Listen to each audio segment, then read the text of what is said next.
ঝিনাইদহে ডিম হামলার ঘটনার পর এবার নাসির উদ্দিন পাটোয়ারিকে গরুর দড়ি দিয়ে বেঁধে ফেলার হুমকি দিলেন এক ছাত্রদল নেতা।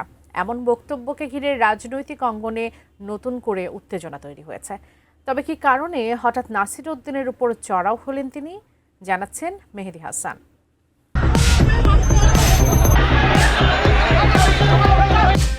জাতীয় নাগরিক পার্টির মুখ্য সমন্বয়ক নাসির উদ্দিন পাটোয়ারিকে ঘিরে বিএনপি ও ছাত্রদলের সঙ্গে রাজনৈতিক উত্তেজনা ধীরে ধীরে প্রকাশ্য সংঘাতের দিকে যাচ্ছে। প্রথমে সামাজিক যোগাযোগ মাধ্যমে দুই পক্ষের মধ্যে উত্তপ্ত বাক্য বিনিময় শুরু হয়। এরপর সেই উত্তেজনা ঝিনাইদহে ডিম হামলা, ধাওয়া পাল্টা ধাওয়া এবং সংঘর্ষের ঘটনায় রূপ নেয়। পরে এসব ঘটনাকে কেন্দ্র করে উভয় পক্ষই পাল্টাপাল্টি মামলা করে। আর এই পরিস্থিতির মধ্যেই এবার লক্ষ্মীপুরে প্রকাশ্যে নাসির উদ্দিন পাটোয়ারিকে হুমকি দেওয়ার ঘটনায় রাজনৈতিক অঙ্গনে নতুন করে উত্তেজনা ছড়িয়ে পড়েছে।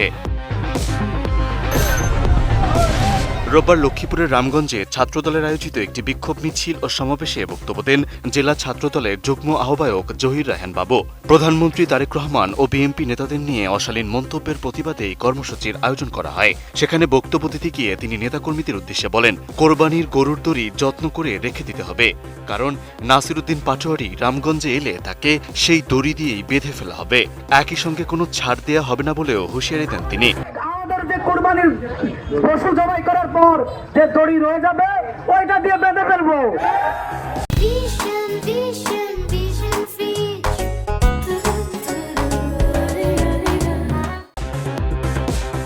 শুধু তাই নয়, নিজের বক্তব্য আরো কঠোর করে ছাত্রদলের এই নেতা বলেন, এটি শুধুমাত্রই ট্রেলার, সামনে পূর্ণাঙ্গ ছবি আসছে।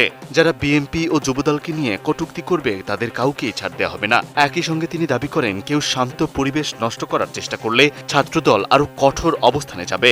আর এসব বক্তব্যের ভিডিও সামাজিক যোগাযোগ মাধ্যমে ছড়িয়ে পড়ার পর তা নিয়ে রাজনৈতিক অঙ্গনে ব্যাপক আলোচনা ও সমালোচনা শুরু হয়েছে।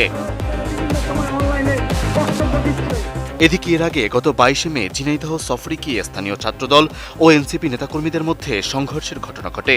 ওই সময় ডিম হামলা, ধাওয়া পাল্টা ধাওয়া এবং উত্তেজনাকর পরিস্থিতি সৃষ্টি হয়। পরে উভয় পক্ষই একে অপরের বিরুদ্ধে মামলা করে।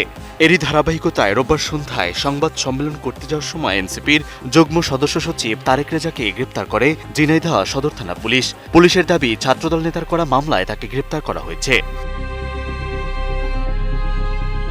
তবে এনসিপির অভিযোগ, যুবশক্তির এক নেতাকে আটকের প্রতিবাদে সংবাদ সম্মেলনের প্রস্তুতির সময় পরিকল্পিতভাবে তারেক রেজাকে গ্রেপ্তার করা হয়েছে।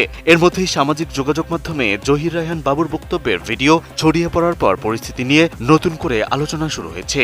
সেই সাথে রাজনৈতিক অঙ্গনে প্রকাশ্যে হুমকি, সংঘর্ষ এবং গ্রেপ্তারের ধারাবাহিক ঘটনাকে ঘিরে বিভিন্ন মহলে উদ্বেগও বাড়ছে। মসজিদ থেকে বের হওয়ার পরে ছাত্রদলের অফিস দিয়ে আমাদের